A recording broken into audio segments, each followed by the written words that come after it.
on to our podcast. This week is a very special interview with Shannon in Windsor, Ontario. She is an expert in funeral home arrangements, and I thought, what better time to bring us to talk about ideas and situations that we all are going to face in our families, especially today, a very special day of 9/11. So Shannon, can you tell us a little bit about yourself? Hi everyone, my name's Shannon, and like Tina said, I'm from Windsor, Ontario. I have worked in the funeral industry for about 3 years now, and I moved up. I started as a funeral attendant, and I moved up and got into the pre-arrangements. I am 39 years old, and I have been through many life situations like many others have. And I would like to talk the importance of pre-arranging your funeral and having things ready for your family. What happened with you from the other side of not working in the funeral home? On the other side, I did personal support worker for 14 years. I worked with a lot of Alzheimer's and dementia and many other disabilities that are out there. Was my background, and also my background was preparing families for their passing and teaching them the importance of being there for families and supporting them and supporting their loved one that is, next to pass away. That's a very hard kind of counseling kind of feeling to be, Yes. to be amongst the families at that important time. Yes. So doing that for 14 years, I learned that there was something else for me out there to help families. And here I am today, and able to be in that other side and also be on the other side as well. So, and one of the other podcasts that we had was on business people, self-employed, MLM or direct sales, sort of, so to speak, self-employed. Can you imagine being self-employed and this is your income, and then you have your scenario actually hit you? Would you be able to work after that? Like, you can't even think straight. No. And it's true. My other half is self-employed. So that's something we've talked about. If something happened to him, how am I gonna survive this? I'm losing a loss of income. I'm down to one income. So that's another thing that I thought, that's why it was important for us to pre-arrange, not because I'm in that field, but because I understand what it's like to be that other person in the other side of the chair. Yeah. And, we talked about it a lot, and, he thought it was the right decision to do too, because he doesn't want to have that burden for me either. No.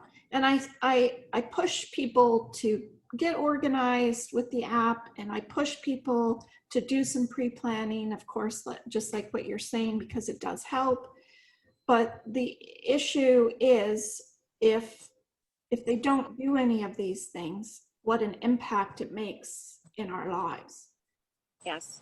And not only, you might have made pre-planning arrangements, or your dad or mom has, or your aunt, but if you don't know where those arrangements have been made, what good is it?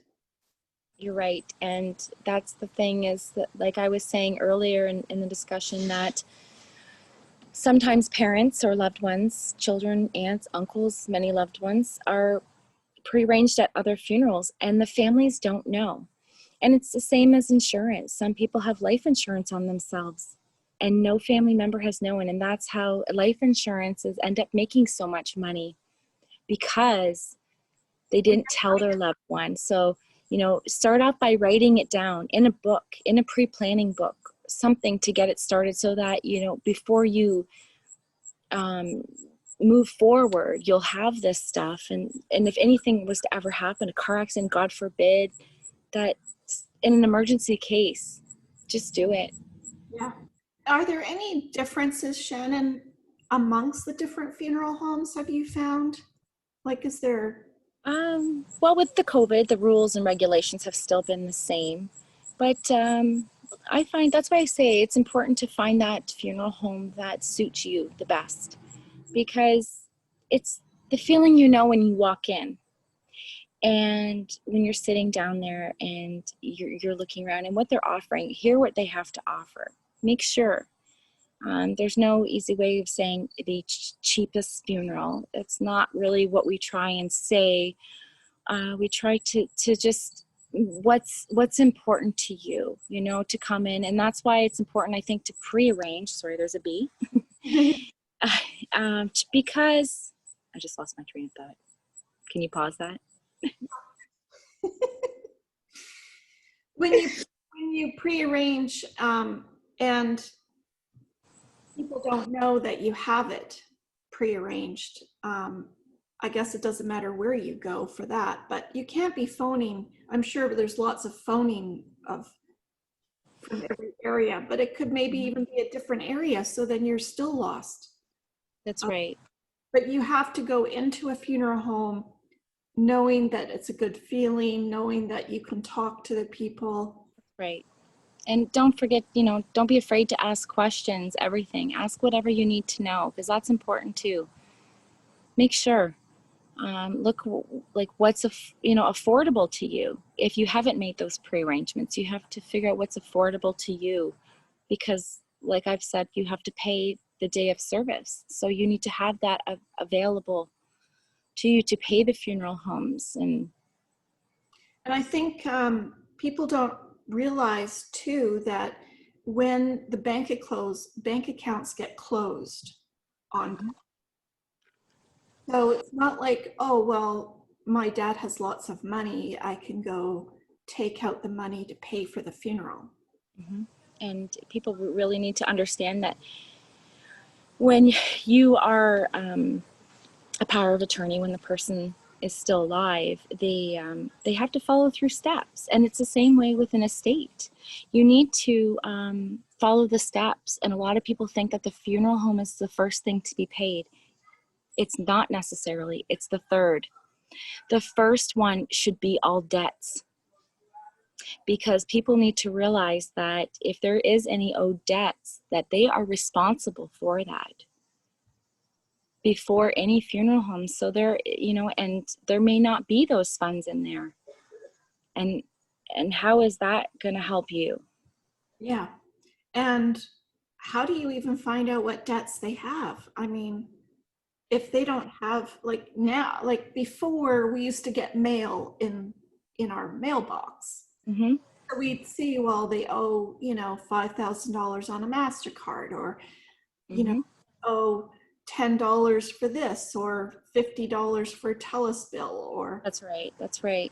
Well, that. and that's part of pre-planning. We have pre-planning books that we write in as well to let people know about where things are. But I think that as an individual for myself, that if is knowing like what happens, I'm a little bit more organized, I would say. And also my family is very organized, because I've explained to them what they need to do for me. I Right. need to have a filing cabinet to tell me, or if you have it in a safety deposit box, because a lot of people don't know that people have safety deposit boxes at banks, Yeah. credit unions, things like that. There are a lot of things. So it's important to just document everything you can. Absolutely. And of course, your backup plan has put that into place to make. That's right. Um, what would some of the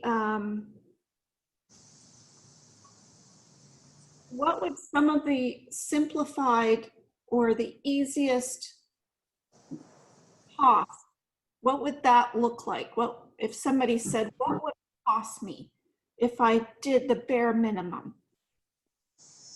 Is there a figure? Do people ask about that? Yes, they do. We do have, and that can happen whether it's in cremation or burial. The most important thing, I think, is if the person wants a service. So are they looking to have just a viewing for family to come in for that hour to do identification? Or are they looking for something that's all in one day? Are they looking for something that's in 2 days to have a showing? We have many different options here in Ontario. Some people decide not to do any of that and decide to do a quick direct cremation. So it's really hard to put prices on anything until you actually know what the person is wanting. So there's many different ways to do it. So What are the options for cremation? There are quite a few, I think. options as in scattering or what you're going to do with the cremated remains after. Oh yes, there's lots of scattering. Here in Ontario, we have a beautiful boat that will take families out as well. We also have special cremated containers that are eco-friendly. Some that are made out of pink salt now that disintegrate. It does take a while. We can't tell you how long it takes because we don't know. We also have other like cardboard combustible containers that are able to disintegrate in the water as well. We have different cemeteries here that offer scattering remains in a grounded area. We do have a church also that has a little garden area that you can also do that.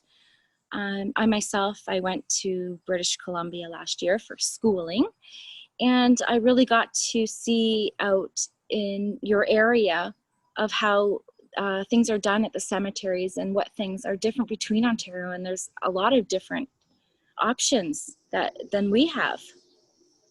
Because they can buy a plot for their cremation as well. Mm-hmm. And then you can fit so many into a spot. Mm-hmm. They have the scattering. There's special containers for traveling, right? Yes, there is. It has to be, most families that have not purchased an urn will have a combustible cremated container. It's a black container that we make sure that we have the right documentation because flying or leaving if you're going to the United States, they need these kind of papers to make sure. Okay. So for cremation, you can keep it at home, you can scatter, you can travel with it. You could, I'm trying to think of a few of the different ideas. You can do niches. You can do niches. You can also bury your loved one, your cremated remains, in to another person's plot as well. You can put 2 cremated remains in there with your loved ones. You can do that. Some people choose to do that and put on their headstone that, there's another scattered remain that's a part of this plot. There are many different ways. Some people buy plots, big family plots, to put everybody in. Some people do mausoleums. Some people have their own mausoleum. There's just different ways to do things, and traveling seems to be a very popular one now. Are they going to exotic areas or just mostly wanting to bring the person home? They are, depending on the ethnic background. A lot of the, like I had said earlier, the Sikh community, they have to be scattered in their sea there. So that's important to them. We have the Muslim communities and the Iraq communities as well that, obviously their bodies need to be buried for a certain amount of time. So that's part is probably been the hardest through this because of the COVID and the transportation part of it and getting them on there. Because you have to be on it very quickly. So that part has been, I think, a little bit harder for that community because we're trying our best to help these families to get them out as fast as we can so that they can have closure in their communities, which could be even in the tropics as well. So by pre-planning and knowing these types of things of where they were, because maybe their other half had passed and that's where they want to be. So having those kind of arrangements, especially if they're very detailed funeral arrangements like that, it's very important to at least put that in there. And I know that it's not really important right now because we're not traveling like we used to during COVID, but I do know that you could purchase a type of insurance in case you do travel and you pass away in another country, and then it's all for you. So I think that really helps the family out a lot, because I do know there's a big cost of bringing. Huge, huge. And, people they go away on vacations and they don't think anything. They think they're healthy. They go out there, they're in the sun, they're drinking, they're having a great time. They have a heart attack. It costs thousands. We had a lady locally that was killed in the Caribbean, and they couldn't even get in touch to find out where her body was. Wow. And they finally had somebody come from our area to go help the families and bring her back, had a GoFundMe, whatever they had to do to get her back. So by having a traveling insurance is definite, but make sure that people, I really stress about this, when you go and you sign up for a credit card or anything through your bank and they say, oh, you're covered if anything happens to you, please read the details. Read that fine print, because a lot of the times they don't. They cover you when you're sick. They can bring you home if you have that travel insurance, but when you pass away, it's a different insurance, and it will cost you thousands of dollars. And by having the special insurance, it allows the family to fly out to come and get you, to bring you home. To the funeral home of your choice that you have picked through that. We at our company call it a transportation and relocation protection plan. And it's very, very affordable. You can pay on monthly payments as well. I know many of us, we go to Tim Hortons and we buy a Tim Hortons coffee every day that costs us $2-3. Well, you can actually have a payment plan that's less than that in a day. We make it very affordable, and I really encourage families to take advantage of that. For myself, I am a traveler. I like to travel the Caribbean. I like to travel the BC areas. I travel everywhere, and I definitely don't need my kids having to figure out how they're bringing me home. I think one of the scariest part of that whole thing was a true life story of a mom whose daughter went to Thailand and, traveled all around and did their young, 20s traveling free and easy, so to speak. They didn't have even any travel insurance, which is mainly for when you get sick or hurt. Mm-hmm. But they definitely didn't have the travel relocation package, because she did have to do a GoFundMe to get the costs covered. But the worst part of it was A, finding her, and B, that you don't know what they're going to do in that country with the body. Mm-hmm. They actually Yes. cut her heart out. Oh my goodness. And then sent her home. Oh my goodness. So as a mom, that is devastating. Yeah. And that's one of our questions in our travel insurance, is that we ask you, do you want to be cremated at the place of death, or do you want to wait until they come home? And I always say to come home, because you want to have that closure to be able to see them if the conditions are good, depending on the situation. Yeah. That it's important that that nobody should touch that loved one until the family has actually seen. How do you know? Look at how many floods and tsunamis and earthquakes and things happen, and the identification to make sure that that person is that person. And in many countries, that's why they're buried above ground. And homes get damaged, things get lost. Everything gets lost. Your documentations, if there is anything, bank stuff, everything gets it's destroyed. Yeah. And even without the insurance, it really helps you put your stuff back, but it doesn't cover what paperwork and everything you just lost. That's right, because even if just traveling across the border, it costs thousands just to get you back, and the documentation to give to the customs. Yeah, because we've always thought, well, even when one of the girls from softball would get injured, prop their leg up and just suck it up for 2 hours drive over the border just so that we can get home. Mm-hmm. So yeah, it's the same kind of thing, except you can't do that with someone who's passed away. That's right. And you don't have the answers, and you're on call and you're anxious and you don't know what's happening, and you're grieving and you're mad, and you think I should have been there, or what could have I done differently? So you have a lot of different grieving emotions, and you definitely don't think straight. And some people, they come in and they buy many things and they don't know, because they're buying out of grief, and they want everything because they want the perfect celebration of life for their loved one, and they go over and above, when if that person would have been prearranged, they would have picked out what was important to them. And It could be a lot less than what they just did. yeah, because you go in, like, I know when my mom went, I had to have everything. It didn't matter. Everything, from pictures to jewelry to whatever I had to buy, because it comforted me at that time.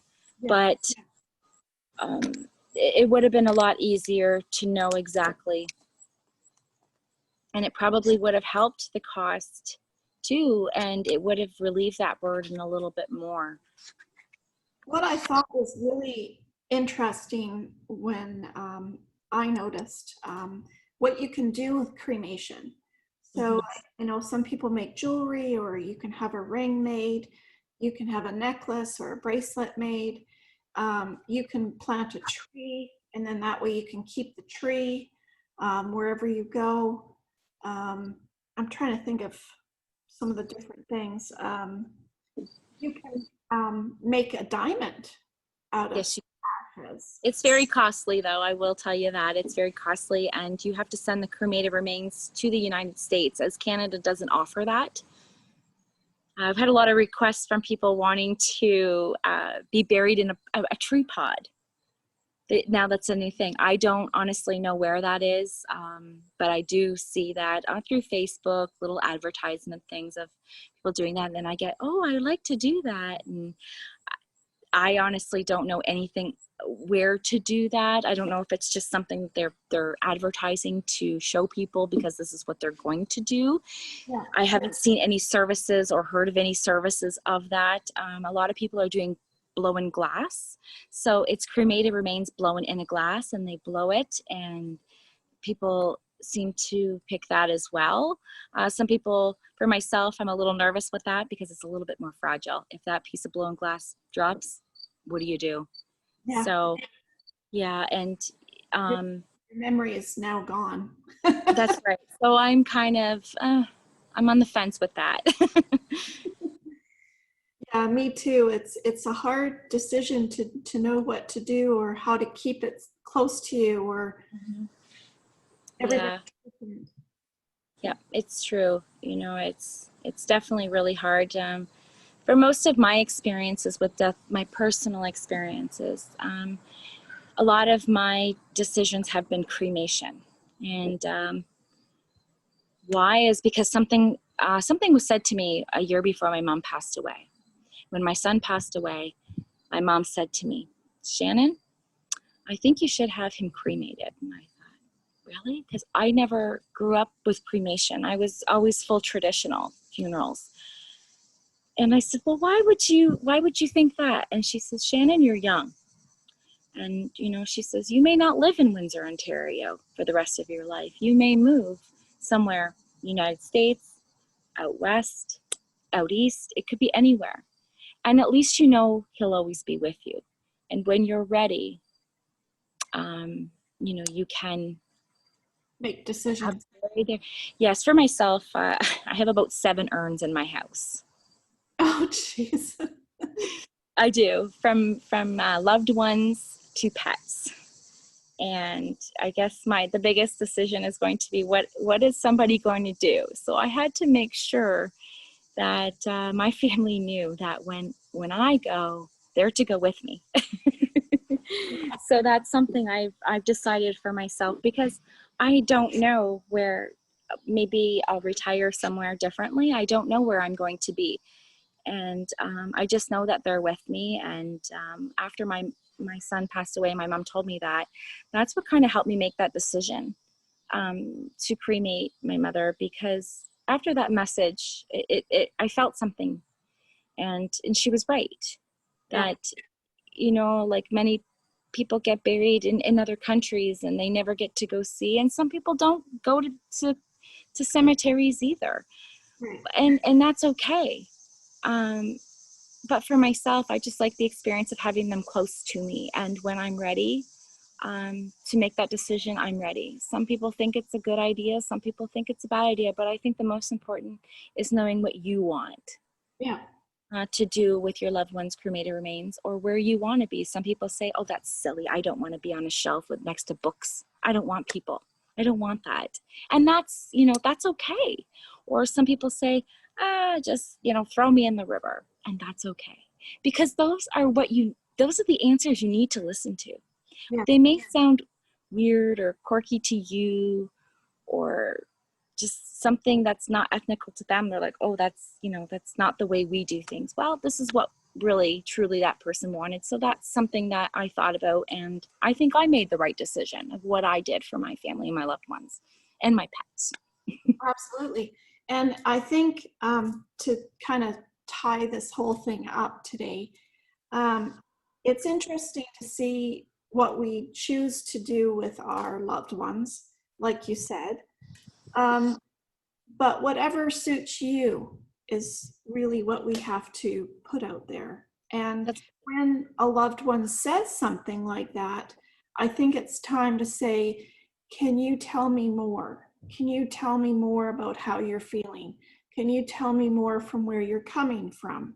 So that we can have these family meetings of what that person might want, because obviously they haven't written it down somewhere to help you. So yeah, let's have a conversation about it. that's right. I have an experience I'd like to share with all of you. I had a friend, a very close friend to me, and her father, her mom had passed away 3 years ago of cancer, and she was able to talk to her mom because her mom was in hospice, and able to talk about the things that her mom wanted, and her mom was prearranged.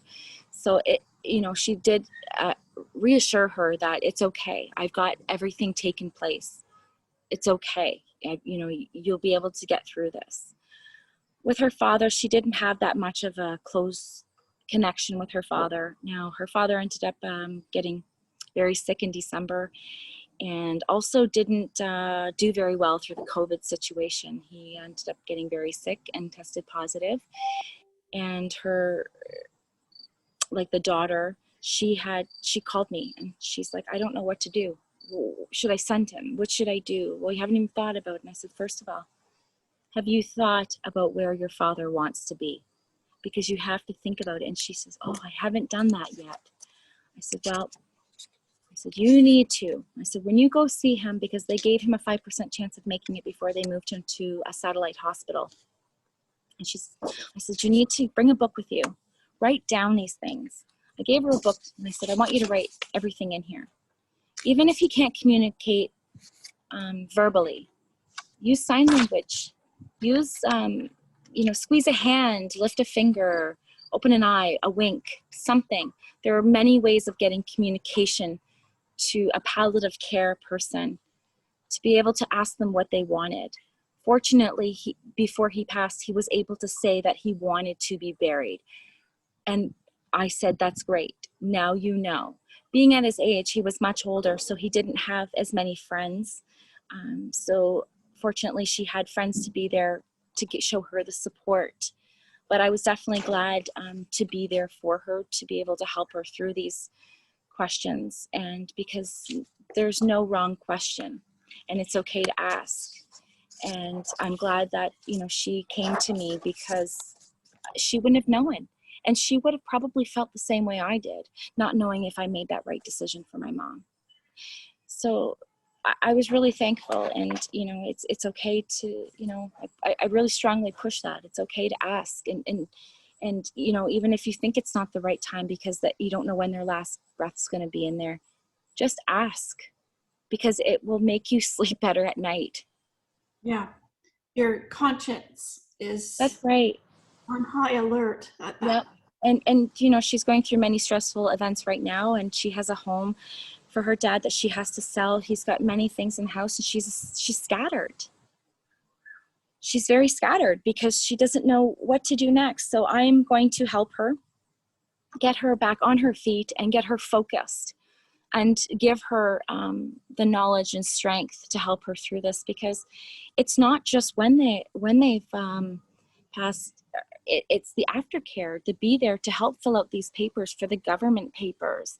There's things that you need to know, social insurance, social security if you're American, what the benefits are, what's out there to help you get through it. And that's one of the things that I cherish doing, because I know how much it was after the fact of banking and mortgage payments, insurance payments, and gosh, I don't even know. I mean, I never did any of that stuff. So how was I supposed to know? And then that's what she's going through. And I don't want her to go through that. And I don't want anybody even watching this, or anybody that hasn't watched this video yet, go through that, because it's very traumatic. Yes, and even the littlest thing as a safety deposit box that you're unaware that your dad has could That's sit right. there in the bank for years without you even knowing that And it's. that's right. And if you have a safety deposit box, or you have a safe in your home, and finding that person that you can trust, that's the most important thing. Some kids are little, they may be under of age to make these final decisions for their loved one, because you have to be 18. Like myself, I wasn't old enough to do much, but it's important to, if there's a key, even if if you could just write a note, or write make a box and say, this is, if something was to happen to me, these are the first things you need to do. Go to the bank, get the safety, something, write it down first. If you haven't told anybody or wrote it down, you have to. Yeah, there's so many things in my list in the app that you could just literally open up and say, here it all is. I It's don't need to amazing. guess anything. That's amazing. Unless they haven't updated it for like 10 years, and then of course it's going to And change. that's important too, right? Updating everything, because people change, relationships change. Maybe you got remarried, there's more children, there's things, you've lost children, you've lost your spouse that was now taking care of your funeral arrangements. Things change every day, Yeah. and it's important. I mean, it's a hard subject today, with it being 9/11, and many of those people that were on the plane and in the buildings, and thinking they're going to wake up and start their day and go to work, and here they are. I'm listening to videos today of them calling their loved ones to tell them how much they love them. Yeah. And now those, yeah. All my accounts are at the Royal Bank, or That's right. They weren't thinking any of that. They were thinking how much they love them, and tell them how much they love their children. They weren't talking about, oh, I have this investment and this investment and do this. They're not saying, hey, by the way, go to, this place at the bank and go get this out and go get that out. You're not thinking of that right now. Nobody's thinking of it. Nobody ever wants to think of when they're going to pass. But you have to think about the future and what it's going to hold for your children, and what's important for any family member that's taken care of, whether it's a sister, brother. It doesn't matter. You need to make sure, because if they don't know, then you're leaving it worse for them. And for yourself, basically, for your family. Yeah, because they stress out. I've seen it. I've seen many families. I've seen many situations. I've seen many situations where it could be a city burial. It could be many different situations, and they have no idea. They don't even know. They call me and say, where do I go for this? What do I do for that? And the first thing I do is write a list out, and start from there if you're not. But pre-arranging, you won't have to work as hard because everything is right there in front of you. Right. What about, what is the difference for listeners out there for what does a city burial mean? What does that mean for people? Well, a city burial is basically the government, depending on what city, provinces, different places are all different, the amounts of money. And that's basically handing over the rights to that person and having the city take care of the burial, paying the cost for it, only for the important things. So that doesn't include like cards and invitations, things like that. So that's basically covered, and they get to choose whether they want to be cremated or if they want to be buried. It's really up to the individual who decides that. Oh, okay. But they have to have low income. You have to have under $5,000 here in Ontario before they're even. So it covers many different situations. Maybe some people are on a disability and they didn't have their pre-arrangements done in place. Some of So the seniors in a long-term care home or senior right. home. Yeah. That didn't have maybe pensions or anything. They had nothing. They didn't own a home. They didn't really have much to invest in to help. A lot of the families, if they know that, they can let them know. Even if you didn't have the money right then and there. I think the most important thing too is documenting, even with the funeral home, going in and starting a pre-arranged file that maybe hasn't become funded, but just getting that in place, even if you had to think about it, because tomorrow you don't know if there is a tomorrow. Yeah. So go in and make, a folder, get it started, even if you haven't thought about anything else, just taking that first step. Looking at the decisions that you'd have to make because you're unaware of what that looks like. Mm-hmm. And I've had, so many families come in and I'm doing their aftercare, which is all their government papers. And they say, wow, I'm so happy that they pre-planned. I'm so happy because it helps so much. And I said, I know it does. And I know from firsthand. So I tell them my experiences because I think every experience teaches you a lesson through life. And I think that my lesson was in life to learn was to teach others about the importance of pre-arranging.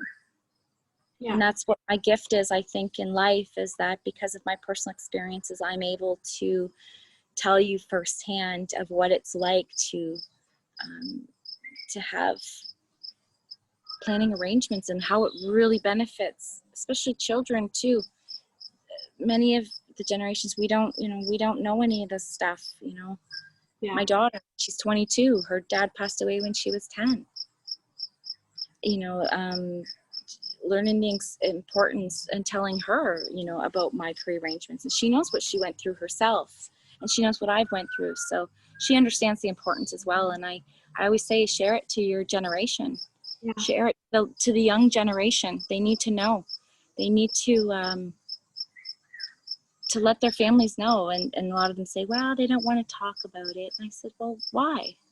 Why is it so scary? It's not going to give you bad luck, or it's not going, you're going to benefit with your family. You will be able to sleep at night knowing that you helped. Yeah. Yeah. No, I couldn't say it any better myself, actually. It's true. So important. So important. If we can. It really is. So if you were to leave today, what would you tell listeners out there to do leaving our broadcast?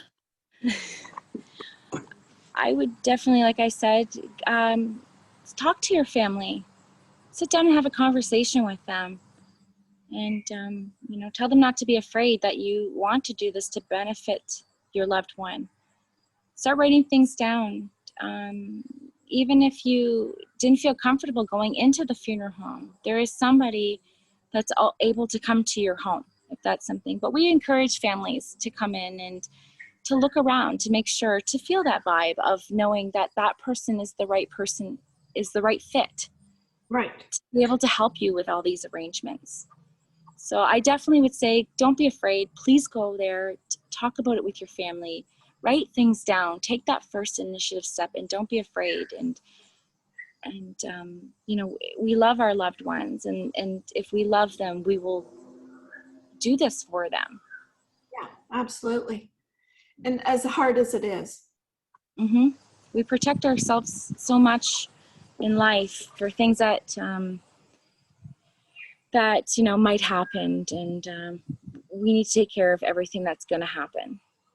So I encourage all of you, please, I hope I helped you out, giving you enough information, and if there is any information that you ever need, please don't hesitate to ask.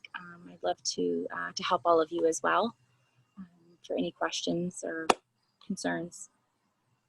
So what I think what will be happening is there will be a workshop on just the funeral preparation as well, with the links down below. And I think that would help people start their process of what they need to do. Mm-hmm. I think that's what stops majority of people is there's probably two things. A, it's not going to happen. And two, they don't know what they need. They haven't been through your experiences. So they don't have a clue of what they need. So why not have a blind eye to it, right? So Sure. hopefully your experiences have helped some people to be better prepared in every shape. I hope so. I really hope so, because everybody runs and think, oh gosh, funerals are so expensive. They're this, they're that, but they don't have to be, and they don't have to be that confusing either. Right. Because when you know, it makes things a lot easier, and you don't have to stress and struggle. And you know what? Why not get it out of the way? Why not just figure out what you have to do and put it aside and know, whew, there's 20 pounds lighter. I don't have to ever think about this again. Yeah. That it's taken care of. I did a great thing, and I can move on and live life. Right. And make sure those around you also have done it. That's right.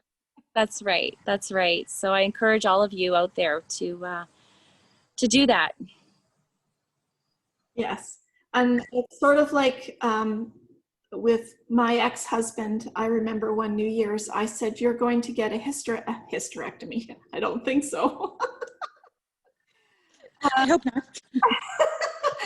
You're going to get a will done this year, and you're going to have what is it called? A bisectomy?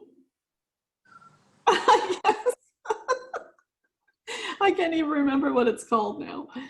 But anyway, so that was a blow to his ego right there. Was those two things. Was like, oh gosh. So I think somebody has to take the rein in the relationship and really decide to do the planning. Mm-hmm. I agree, because like I said, you don't know if there's going to be a tomorrow, and you need to plan ahead. It's all about planning. We plan for weddings, we plan for showers, we plan for traveling, we plan for everything in life. And we need to plan for something that's going to happen. And why not start when you're younger? And I always try to tell the younger generation, start now. The younger you start, the less the cost is going to be. Yeah. Because And you can have your funeral paid off in 3 years, 5 years, 15, 20 years. Take whatever is affordable, yeah. and fit it in, and that fits in your budget. Because I myself like to be organized and know how much I'm paying every month. And I mean, a lot of people, you live out of your means. And for myself, I've learned that this is important. This is just as important as having a wedding and having a baby. And it's, we have babies and we plan for education for our children, but we don't plan to protect them by paying for funerals. Absolutely. We sure don't. At least I haven't come across any that have. Yeah. It must be a very few percentage of them that have. Mm-hmm. Mm-hmm. No, I really appreciate today. Talking about this was absolutely important on 9/11. During COVID, with all our changes and how everybody's feeling, and you don't know what tomorrow's going to bring, because we don't know if we're going to be come across COVID somewhere or it's going to hit our family. We don't know a lot of things, so why not be a little bit more prepared for the inevitable, really, Yeah. because we don't know when. So I appreciate you taking the time, and I know that we're going to have this discussion again in a few months, because we need to get this out there to people. We really. Absolutely. Absolutely. And I feel a privilege to be a part of this wonderful backup plan that you have going, because it's a wonderful thing. It's absolutely wonderful, and I think that it's going to be a great tool to help others in any situation. And Absolutely. having that plan for everything in life, you have to have a plan. And I'm just very appreciative that you asked me to be here, and I'm hoping that I helped any of you people that don't know what to do or what's the next step. Just go and talk to somebody and make sure that that they haven't, because maybe they've already, your parents or loved ones have already made that decision, and you just didn't even know, because they didn't want to talk about it. They thought, so thank you for listening to me talk, and hopefully I educated you all. Oh, absolutely. You're an expert in this industry by far, with all your experiences and your knowledge, and I really, really appreciate it, and letting our listeners feel it. I want you to feel it. I want you to appreciate it, and to say that maybe we can change one life. What do they call that? One life at a time. Let's that's my journey, one life at a time. Thank you so much, Shannon, for taking the time. It looks like a beautiful day in Ontario, in Windsor today, and I want to thank everyone for coming out. I want to thank Shannon for being our expert interviewer today, and thank you so much. Like, share, and subscribe to our channel. Our podcast is on 7 different platforms. Spotify and iTunes are probably the 2 biggest. And of course, our live broadcast. And we will be having workshops, and funeral arrangements will be one of those. So I might grab a hold of Shannon, and we can talk about that in a workshop as well. So stay tuned for a lot more of these podcasts to get more information, to get motivated, inspired. I hope Shannon has done that with any of you, because it is important. Thank you. Thank you so much. Thank you, Shannon. Thank you, Tina, and thank you everybody for listening. Thanks. Stay safe. Be Thank healthy. you as well. Stay safe. Bye. Bye for now. Bye-bye.